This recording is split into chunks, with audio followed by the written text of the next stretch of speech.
Harsh, 15ഓളം transgender വ്യക്തികളാണ് BJP-യിൽ ചേർന്നിരിക്കുന്നത്. പ്രശസ്ത makeup ആർട്ടിസ്റ്റായ Seema Vineeth ഉൾപ്പെടെ 15 പേർ നമ്മുടെ BJP-യുടെ സംസ്ഥാന അധ്യക്ഷനായ രാജീവ് ചന്ദ്രശേഖറിൽ നിന്ന് അംഗത്വം സ്വീകരിച്ചു. ഷോൾ എണീച്ച് സ്വീകരിക്കുകയൊക്കെ ചെയ്തിട്ടുണ്ട്. അപ്പോൾ ട്രാൻസ്ജെൻഡർ സമൂഹം ആഗ്രഹിക്കുന്നത് പോലെ ഒരു പ്രാതിനിധ്യം അല്ലെങ്കിൽ ഒരു പരിഗണന BJP കൊടുക്കുമെന്നവർ ആഗ്രഹിക്കുന്നുണ്ടാകും, പ്രതീക്ഷിക്കുന്നുണ്ടാകും അല്ലെ? തീർച്ചയായിട്ടും. പക്ഷെ അത് എത്രത്തോളം പ്രാവർത്തികമാക്കാൻ സാധിക്കും എന്നുള്ളത് വലിയൊരു സംശയമാണ്. ഇവിടെ ഇത്തരത്തിൽ 15ഓളം ട്രാൻസ്ജെൻഡേഴ്സ് BJP-യിലേക്ക് എന്നുള്ള വാർത്ത കണ്ടപ്പോൾ എന്റെ മനസ്സിലേക്ക് ആദ്യം വന്നത് തദ്ദേശ തെരഞ്ഞെടുപ്പായിരുന്നു.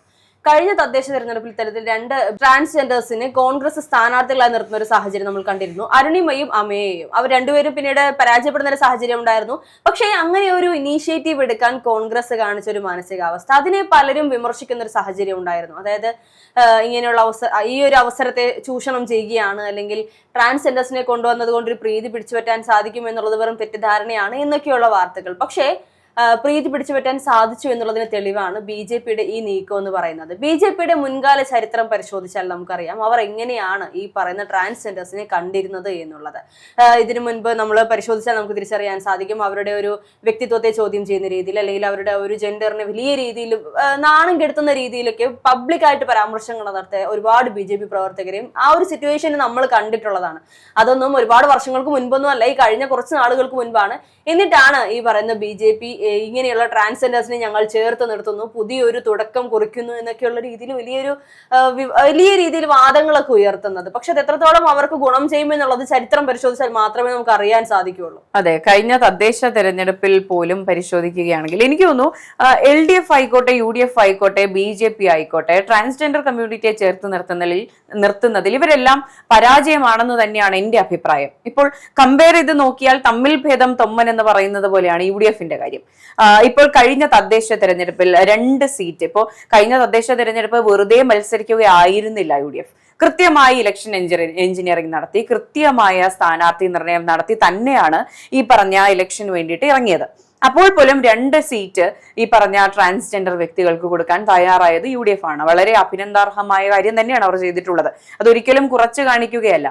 ഈ പറഞ്ഞ മൈനോറിറ്റി കമ്മ്യൂണിറ്റികളായ ഈ പറഞ്ഞ ട്രാൻസ്ജെൻഡേഴ്സ് ആയിക്കോട്ടെ, നോൺ ബൈനറി പീപ്പിൾ ആയിക്കോട്ടെ, ഇവരെല്ലാം ചേർത്ത് നിർത്തുന്നതിൽ ഈ പാർട്ടികളെല്ലാം പരാജയമാണ്. ഇപ്പോൾ BJP-യുടെ കാര്യം എടുത്തു നോക്കുകയാണെങ്കിൽ ഈ പറഞ്ഞ കഴിഞ്ഞ തദ്ദേശ തെരഞ്ഞെടുപ്പിലെ 2025 അവസാനത്തോടുകൂടി നടന്ന തദ്ദേശ തെരഞ്ഞെടുപ്പിൽ UDF-കാർ 2 സീറ്റ് ട്രാൻസ്ജെൻഡേഴ്സിന് കൊടുത്തപ്പോൾ ഈ പറഞ്ഞ BJP-കാർ ചെയ്തത് എന്താണെന്ന് വെച്ചാൽ, വഞ്ചൂർ ഏരിയയിൽ ഇലക്ഷൻ ഈ വോട്ടിടാനായിട്ട് വന്ന ട്രാൻസ്ജെൻഡേഴ്സിനെ നിങ്ങൾ കള്ള വോട്ട് ചെയ്യാൻ വന്നവരാണ്, നിങ്ങളെ വോട്ട് ചെയ്യാൻ അനുവദിക്കില്ല എന്ന് പറഞ്ഞ് മാറ്റി നിർത്തുന്ന ഒരു സംഭവമാണ് ഉണ്ടായത്. അന്ന് വോട്ട് ചെയ്തതിന് ശേഷം ഞാൻ തിരുവനന്തപുരത്തുണ്ടായിരുന്നു. അതുവഴി പോകുമ്പോൾ വഞ്ചൂർ കോടതിയുടെ അവിടെ വലിയ പ്രതിഷേധവും വലിയ തെറിവിളിയും ഒക്കെ നടക്കുന്നുണ്ടായിരുന്നു. അതെല്ലാം ഈ സംഭവത്തിന് പിന്നാലെയാണ്. ഇവരാണ് ഈ പറഞ്ഞ ട്രാൻസ്ജെൻഡേഴ്സിനെ ചേർത്ത് നിർത്തും. രാജീവ് ചന്ദ്രശേഖറൊക്കെ വലിയ പ്രസംഗമൊക്കെ നടത്തുന്നുണ്ട്. ഈ പറഞ്ഞ ഇവരെല്ലാം നമ്മൾ ചേർത്ത് നിർത്തും, ഒരു വ്യത്യാസവും ഇല്ലാതെ ഒന്നുമില്ലാതെ ഞങ്ങൾ ചേർത്ത് നിർത്തും എന്നൊക്കെ പറയുന്നത്.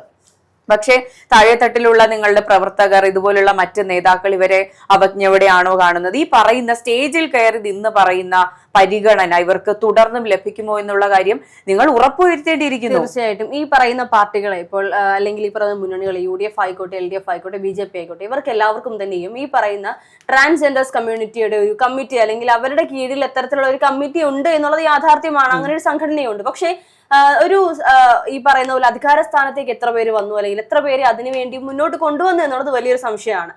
ഇനിയിപ്പോൾ BJP-യുടെ ചരിത്രം പരിശോധിക്കുകയാണെങ്കിൽ ഇതിൽ ഒന്നിൽ ഒതുങ്ങുന്നതല്ല. നമ്മൾ കണ്ടിരുന്നു കുറച്ച് വർഷങ്ങൾക്ക് മുൻപ് ഇത്തരത്തിൽ ഇക്വാലിറ്റി, ജെൻഡർ ഇക്വാലിറ്റിയുടെ പേരിൽ ഇത്തരത്തിൽ യൂണിഫോം എല്ലാവർക്കും സ്കൂളുകളിൽ ഒരേ യൂണിഫോം.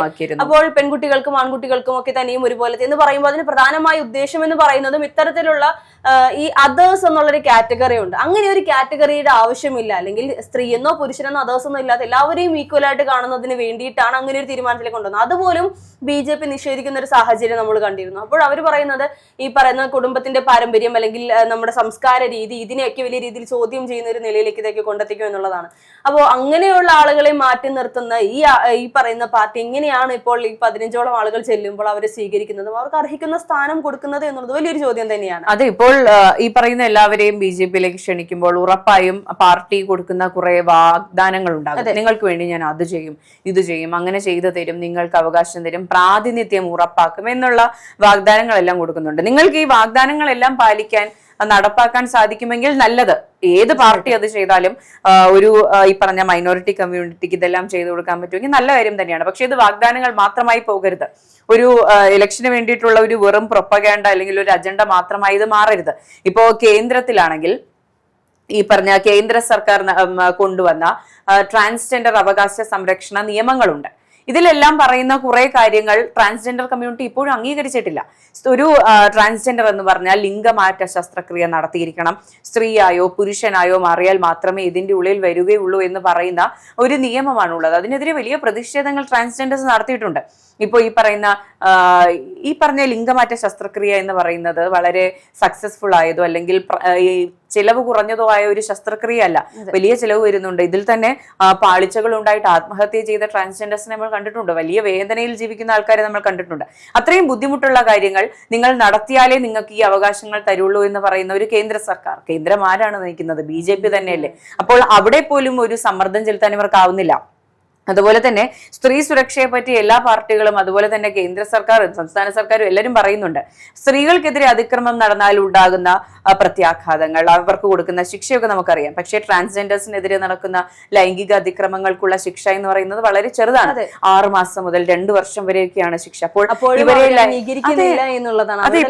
ആണാണോ പെണ്ണാണോ അപ്പോൾ അംഗീകരിക്കാൻ ഇപ്പോൾ ട്രാൻസ്ജെൻഡേഴ്സിനെ ലൈംഗികമായി ഉപയോഗിക്കുമ്പോൾ അതിൽ തീവ്രത കുറവാണ്, അതിൽ തെറ്റു കുറവാണെന്നാണോ ഈ നിയമങ്ങൾ അനുശാസിക്കുന്നത്? ഇപ്പൊ ഇത്രയും വളരെ ബേസിക് ആയിട്ടുള്ള കുറെ ആവശ്യങ്ങൾ ഇതുവരെ അംഗീകരിക്കാത്ത കുറെ പാർട്ടികൾ ഇപ്പോഴും ട്രാൻസ്ജെൻഡേഴ്സിനെ വിളിച്ചു നിർത്തി നിങ്ങൾക്ക് ഞാൻ അത് തരാം ഇത് തരാമെന്ന് ഓരോ ഇലക്ഷൻ സമയത്തും പറയുന്നത് വളരെ മോശമായിട്ടുള്ള ഒരു പ്രവണതയാണ്. ഒരു പ്രഹസനമായി മാത്രമേ കാണാൻ സാധിക്കുന്നുള്ളൂ. അതെ, ഇപ്പോ പല BJP നേതാക്കളും വളരെ മോശം പരാമർശങ്ങൾ നടത്തിയിട്ടുണ്ട് BJPക്കെതിരെ.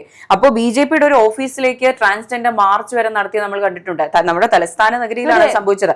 ഇത്തരം സംഭവങ്ങൾ ഉണ്ടായിട്ടും വീണ്ടും BJPയിൽ നിങ്ങൾ സ്വീകാര്യരാണ് എന്ന് പറയാൻ കാണിക്കുന്ന മനസ്സ്, ഇപ്പോൾ മാറാൻ തയ്യാറാണ്, മാറ്റങ്ങൾ ഉണ്ടാകുന്നുണ്ട്, മാറ്റങ്ങളിലൂടെയാണ് ഇവർ ആഗ്രഹിക്കുന്നതെങ്കിൽ നല്ല കാര്യം തീർച്ചയായിട്ടും. പക്ഷെ അത് വെറും ഒരു വാക്കിൽ ഒതുങ്ങുന്നതോ അല്ലെങ്കിൽ ഈ ഒരു നിയമസഭാ തെരഞ്ഞെടുപ്പ് അടുത്ത് വരുമ്പോൾ തെരഞ്ഞെടുപ്പിലേക്ക് വേണ്ടി മാത്രം ഒതുങ്ങുന്നതോ ആയി പോകരുത്. ഇതിനുശേഷം ഈ പറയുന്ന ട്രാൻസ്ജെൻഡേഴ്സിന്റെ അവസ്ഥ എന്താണ് എന്നുള്ളത് നമ്മൾ ശ്രദ്ധിക്കേണ്ട ഒരു കാര്യം തന്നെയാണ്. പലപ്പോഴായി പറയുന്ന ഒരു കാര്യമാണ്, മറ്റു പാർട്ടികളിൽ നിന്നും BJPയിലേക്ക് വന്ന ഒരു കൂട്ടം വിഭാഗം ആളുകൾ ഇപ്പോൾ എവിടെയാണ് എന്നുള്ളൊരു ചോദ്യം. കാരണം അവർക്ക് വരുന്ന സമയത്തുണ്ടാകുന്ന ആ ഒരു പ്രാതിനിധ്യം അല്ലെങ്കിൽ അവർക്ക് അന്ന് നൽകുന്ന വാഗ്ദാനങ്ങൾ പിന്നീട് പാലിക്കപ്പെടുന്നുണ്ടോ എന്നുള്ളത് സംശയമായി തന്നെ നിൽക്കുകയാണ്.